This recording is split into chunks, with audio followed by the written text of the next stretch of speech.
ကဲဝတ်သားတော့ရွှေမှဆိုရှားမှရှား ။လေကျွန်တော်တို့ကပိုးစားကြော်လေးမီလီယံနာတယောက်ရဲ့ခံစားချက်ပေါ့ဗျာ။အေးအခုတော့ကျွန်တော်စားချင်တာစားလို့ရပြီမီလီယံနာတယောက်ဖြစ်သွားပြီဆိုတော့မနေ့စားတော့ဆေးဘူးရမလို့တော့တင်တာပဲ။အားလုံးမင်္ဂလာပါအခုကျွန်တော်ပတ်စံသွားလဲမယ်။ပတ်စံလဲပြီးမှပဲကျွန်တော်မနေ့စားရမယ်။ပတ်စံသွားလဲမယ်မနေ့စားမယ်ပြီးရင်ကျွန်တော် single ဝယ်ရမယ်။ register ဆင်းပေါ့နော်။ single ဝယ်ပြီးရင်ဘန်အကောင့်ဖွင့်ဖို့သွားလုပ်ကြည့်မယ်။ဒါတွေအကုန်လုံးဒီနေ့တည့်ရပြီးမလားမသိဘူး။ကျွန်တော်တို့လိုက်ကြည့်လို့ရပါတယ်စိတ်ဝင်စားရဲဆိုရင်ပေါ့ကျွန်တော်လမ်းမှာဗီယက်နမ်တော့လေဒီဟန်နွိုင်းက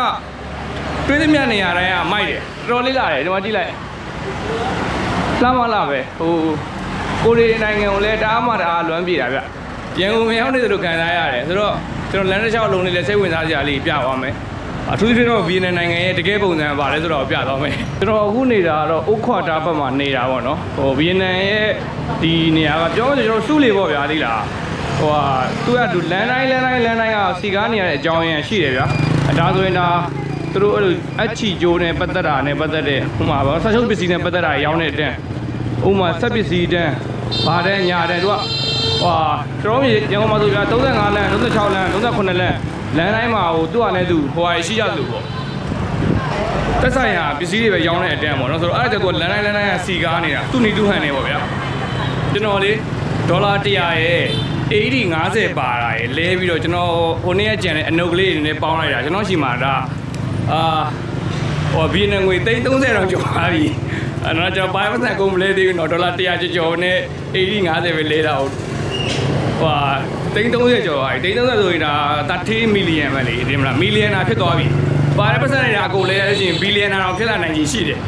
billion နာဖြစ်လာရင်မဟုတ်ဖြစ်တယ် billion နာမှာဖြစ်ပြီပါတဲ့ပတ်စံအကုန်လဲ billion နာမှာဖြစ်ပြီအခုတော့ကျွန်တော်မီလီယံနာဖြစ်သွားပြီပေါ့နော်မီလီယံနာတယောက်ရဲ့ခံစားချက်ပေါ့ဗျာအေးအခုတော့ကျွန်တော်စားချင်တာစားလို့ရပြီမီလီယံနာတယောက်ဖြစ်သွားပြီဆိုတော့မနေ့စားတော့ဆေးဘူးရမလို့တော့တင်တာပဲကျွန်တော်ဒီလမ်းမှာနေစားချင်တဲ့ဆိုင်တွေ့ရင်ကျွန်တော်မနေ့စားမယ်အခုတော့ဘန်ဘက်ကိုလမ်းလျှောက်လာပါပေါ့နော်တွိုင်းနဲ့လမ်းမှာတွေ့တဲ့ဆိုင်ပဲကျွန်တော်ဆိုင်ဝင်စားတော့မယ်ကျော်ဘိုးအေးတွေပါလေကြည့်လို့ရပြီပေါ့ဗျာစိတ်ချမ်းသာလက်ချမ်းသာဆိုတာနဲ့ကျော်ဘိုးအေးကတော့ကျွန်တော်ဒီကျုံလန်းဆိုင်ဝင်မယ်နဲ့brand ကောင်းဆိုင်ကို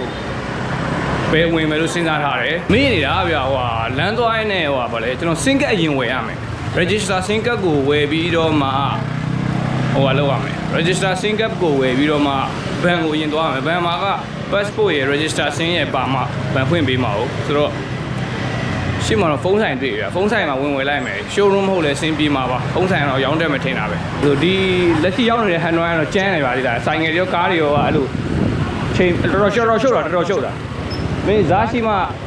ကလမ်းကူးလို့ရတယ်အဲ့လိုနည်းတုံလုံးနေကြောက်တယ်ဆိုရင်တော့ရောက်မှာမဟုတ်တော့ဘူးဒီလိုမျိုးဗျာသိလားတိတ်တွေးမနေနဲ့လွတ်ရင်ကူးတာကူအဲ့လိုမျိုးကျွန်တော်တို့ကြိုက်ပါတယ်ဒါလေးဆိုမိုက်သားပဲ way to bacon okay ကျွန်တော်တို့ဖုန်းဆိုင်တွေ့ရလေဖုန်းဆိုင်မှာစင်ကက်ရမှာသွားမေးမယ်ခုနကဝင်ခဲ့တဲ့ဖုန်းဆိုင်မှာတော့မှ sim card ကဝယ်လို့မရဘူးသူတို့ကtourist sim ပဲရောင်းတာဗျ register sim card မရောင်းဘူးဗျကျွန်တော် register လုပ်တဲ့ sim card လို့တာ official အဲ့လို showroom မှာမဝယ်လို့ရမှာလား official showroom ကကျွန်တော်ဟိုမှာတော့ရှိတယ်ဗျကျွန်တော်တို့အိမ်နားမှာရှိတယ်ကျွန်တော်နေတဲ့နားကိုပြန်ရမလားမသိပါဘူးအဲ့လိုပြန်ပြီးတော့မှတစ်ခေါက်ပြန်လာကောင်းပါတယ်အိမ်နားမှာကျွန်တော်စားချင်တာတွေရှိတယ်ဆိုတော့ let's go ဗီယက်နမ်ကလေတရုတ်ပြည်ရဲ့လက်အောက်မှာနှစ်ပေါင်း1000ကျော်လောက်နေခဲ့ရတာသိလားအဲ့လိုဆိုတော့လေသူတို့ရဲ့မှာကတရုတ်ပြည်နဲ့နီးစပ်တာလည်းပါတာပေါ့နော်ဆိုတော့တရုတ်ပြည်ရဲ့ကာချာတွေကသူတို့ပေါ်မှာလွှမ်းမိုးမှုတော်တော်ရှိတယ်သူတို့မှာသူတို့ရဲ့ကိုယ်ပိုင် style ရှိတယ်နော်သူတို့ရဲ့ကိုယ်ပိုင် style ရှိပေမဲ့တရုတ်ပြည်ရဲ့အငွေသက်နဲ့တော့ຫນွယ်ထားတာပေါ့ဗျာသိလားတရုတ်ပြည်တို့ဘာလို့သာပြောနေရတာကျွန်တော်လည်းတရုတ်ပြည်မရောက်ဘူးပါဘူးရုပ်ရှင်ထဲမှာတွေ့ဦးလာတယ်မှန်းပြီးတော့ပြောပြတာပေါ့နော်အခုတော့ကျွန်တော်အခန်းကိုပြန်ပြီးအခန်းသားsing cap showroom မှာပဲ sing cap အရင်ဝယ်လိုက်တော့ဗီယက်နမ်မှာနောက်တော့ကျွန်တော်သဘောကျတာတစ်ခုရှိတယ်သူတို့ကလေအများစုကခွေးချစ်ဘူးခုံလေးတွေကိုထိုင်ကြတယ်ပြီးရင်အဲ့လိုမျိုးအရှိလေးတွေမှာအဲ့လိုအဖီလေးထုတ်ထားတယ်အဲ့လိုမျိုးလေးထုတ်ထားပြီးတော့လေအဲ့ဒီထွက်နေတဲ့အစွန်ထွက်လေးတွေမှာထိုင်ပြီး coffee တောက်ရတာကိုကြိုက်ကြတယ် coffee တို့ ice tea တို့တောက်ရတာကိုကြိုက်ကြအဲ့ဒါဒီက local တွေထိုင်တဲ့ပုံစံပေါ့နော်ခုံပုလေးတွေမှာခုံပုမှာမထိုင်ဘူးရှေ့ကထွက်နေတဲ့ရှာတိုးလေးတွေမှာထွက်ထိုင်ကြတယ်ကျွန်တော်နောက်ရက်တော့အဲ့လိုမျိုးထိုင်မှုစဉ်းစားထားတယ်ဒါပေမဲ့လောဆရာကျွန်တော်နည်းနည်း run နေရတယ်ပြေးနေရတယ်အဲ့ဒါကြောင့်ဒီမှာတော့တည့်ရတိုင်းပဲလေကဘာမှာ coffee တင်ပို့မှုဒုတိယအများဆုံးနိုင်ငံဆိုတော့လေ coffee shop တွေကတော့ share ပဲသကောလေးကိုပကြီးလေးနဲ့ပေါင်းလိုက်တော့လေအမတ်တရားပစ္စည်းဖြစ်သွားတာပဲဒါလှုပ်ရှားတတ်တယ်လို့ပြောရမယ်သကောလေးတွေကိုပကြီးလေးနဲ့ပေါင်းလိုက်တာမစိုးပါဘူးကျွန်တော်မနေ့ကမစားသေးဘူးကျွန်တော်မနေ့ကစားကောင်းမဲ့ဆိုင်ကိုရှာနေတာခုနလမ်းမှာတော့ကျွန်တော်ဟိုကတွေ့ခဲ့တယ်ဗာလဲ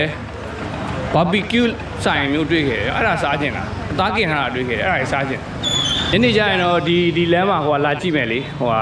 Train Street ယထာလို့နီးနီးလေးဖြစ်သွားတဲ့ coffee ဆိုင်မှာညနေကျရင် coffee ဆိုင်သွားထိုင်ရင်းနဲ့မှဟိုလုပ်မယ်ဒီလိုမျိုးလေးလေသူတို့အဲ့လိုထိုင်နေကြတာလေးတွေတဘောဒီလိုနေရာလေးတွေမှာအဲ့လိုထိုင်ကြမယ်ဒီမှာ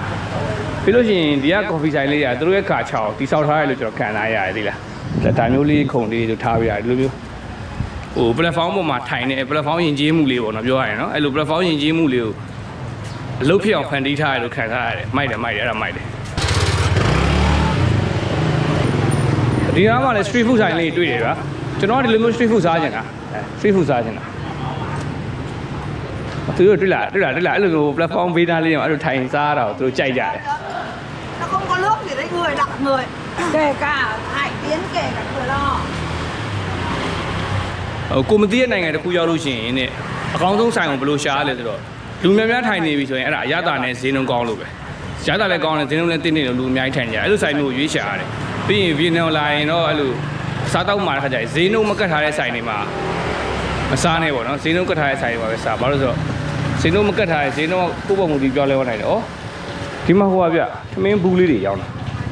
ကျွန်တော်မေးကြည့်လိုက်အောင် cơm nêm hello this selling okay how much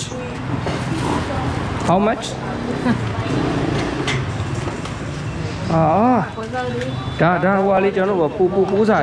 ကြော်လေးဒါ9ကလေး30ရထား5 okay 9000 okay for one okay can I get one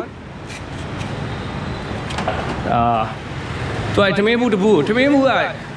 ကျွန်တော်ခုမှတွေ့ရလေ9000ဆိုတော့ဘယ်လောက်ရှိမလဲဆိုတော့ calculator 300ရတယ်ဗျဒီမှာ90ရ1000တောင်းအစား5000အစား8000ဆိုတာပုံမှန်တပွဲစားတော့ပါပဲ okay အော်ထမင်းပေါင်းမှုလည်းမျိုး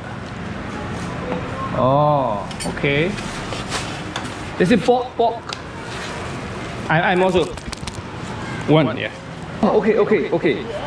ဒီမှာထိုင်စားလိုက်မယ်ကျွန်တော်အစားကိုဘူးနဲ့ဆွဲသွားပြီ can I go I have to take off shoe it's okay okay ဖနက် no need to take off the shoe it's okay ဖနက်ချုပ်ဖို့မလိုဘူးဆိုလို့เนาะကျွန်တော်ဖနက်ချုပ်မလို့စဉ်းစားတာကျွန်တော်အားနာတယ်လေ okay တပွဲကိုထမင်းတပွဲကို9000နဲ့ဆွဲလိုက်ပါ6000ကျော်ပေါ့လေဒီမှာဝင်နေဆိုရင် cơm rưỡi đấy cả ပြီးရင်ကျွန်တော်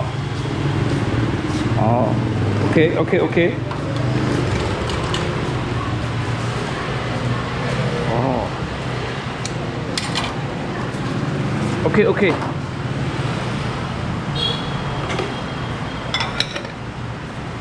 ဒီကနေ့မရှိဘူးthis one no pork this one ဘယ်လောက်ကြာသွားပြီတော့မသိဘူးပြစုစုပေါင်းကျွန်တော်ထည့်ခိုင်းနေတာပဲ okay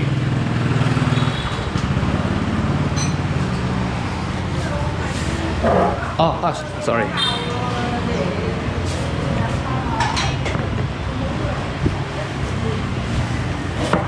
okay စားကျင်စရာပဲဒီမှာထမင်းကိုမှဟင်းပါညာ thank you so much ဒီမှာ soup လေးပါမယ် okay ဆွဲလိုက်အောင်ပါဗျာစားတော့စားချင်စရာပစုံရွက်ကြော်ရဲဒီမှာပဲပင်ပေါက်ကပဲပင်ပေါအချင်လားမသိဘူးမဟုတ်ဘူးပဲပင်ပေါကြော်ဗျာဝတ်သားလည်းပါတယ်ပြီးဒီမှာ soup လည်းပါတယ်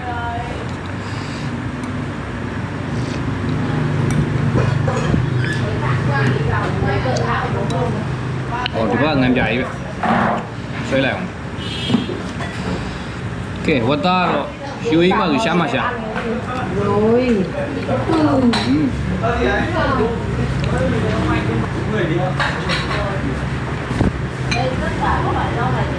သ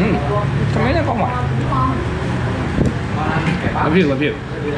စုံးနေပဲစားဒါကျွန်တော်ရွေးတဲ့ဆိုင်မှန်တယ်ဆိုတဲ့အတိတ်ပဲ ôi bằng xe cho nên hè đỗ công an đi phạt 2,5 triệu đấy သမင်းကတော့ကောင်းရင်းဆိုင် này sợ lắm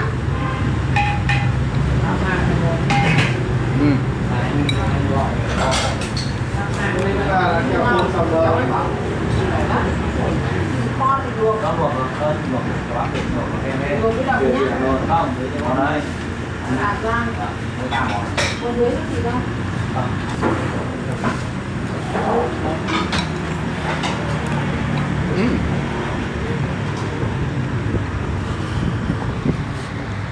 bạn ơi mấy cái xe dưới lòng đường của ai cho hẳn ကျွန်တော်သတိထားမိလားကျွန်တော်ဘီယန်ရောက်ပြီးတော့ဝင်စားနှစ်ဆိုင်ရှိပြီကျွန်တော်ဝင်တဲ့ချိန်မှာဆိုင်မှာလုံးဝလူမရှိဘူးနော်မနေ့ပြင်ညဖြစ်ဖြစ်ကျွန်တော်ရောက်ပြီဆိုရင်အဲ့လိုလူអော်လာတာcon đây giờ bắt nhanh nhanh quay ကျွန်တော်ရဲ့လက်ကောင်းမှုပါလေတိုက်ဆိုင်တာလည်းဖြစ်မှာပါစားလည်းကောင်းလို့ကျွန်တော်ရွေးချက်မှုမှန်တာဖြစ်မှာပါရှေ့ပဲမောက်ကြော်လေး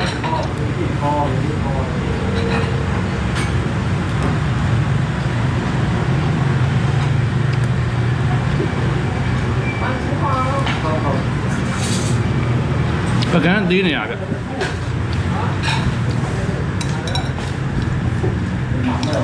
đây mắm ở đây ngồi yên là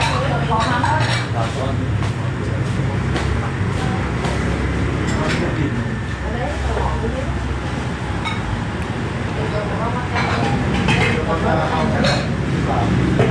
rồi cái đấy để hang như thế bạn ạ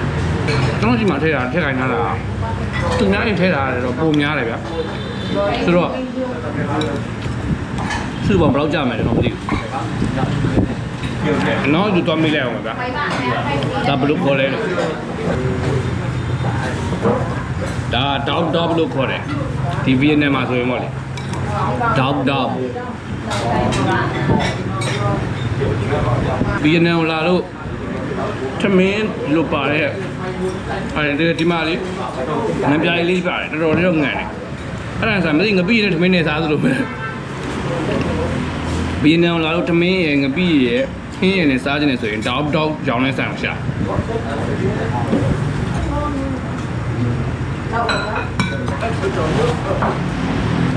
ဒီဘက်ကိုတင်းသွားတာပဲကောင်းကြီးနေဆိုတော့ထမင်းရတယ်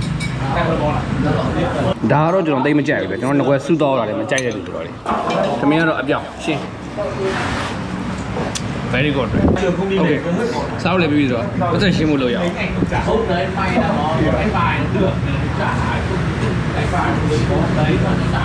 5 or 1 one more 2 oh okay thank you very much come on တဲ့မှာအများကြီးထည့်ပေးထားတာသူများတွေတစ်ခုနှစ်ခုတော့ပို့တယ်ဟိုအမျိုးအစားပြောတာတော့ကျွန်တော်ကလက်ညှိုးလိုက်ထိုးတာကိုကျွန်တော်ပတ်စံထပ်ပေးမယ်ဆိုပြီးတော့9000မဟုတ်ဘူးကျွန်တော်အဲ့လိုဟို3သိန်းလောက်ဆိုလဲကျွန်တော်ပေးမယ်လို့စဉ်းစားထားတာပဲဒါပေမဲ့9000ပဲဆိုတော့လေ9000မကျွန်တော်နောက်ထပ်9000ထပ်ပေးရမလားလို့ကျွန်တော်မေးတယ်ဗျသူကရတယ်မလို့ဆိုတာလည်းကျွန်တော်မပေးတော့တာမိုက်တယ်ဒီမှာကျွန်တော်နေတာဒီစဘေးကအဆောက်အဦဘေးမှာနေရအောင်ကျွန်တော်နေတာဒီဘေးမှာနေတာဒီဘေးမှာကျွန်တော်နေတာဒီထဲမှာပဲဝင်လို့ရတယ်ပြီးမှကျွန်တော်အစ်စ်လျှောက်လေဦး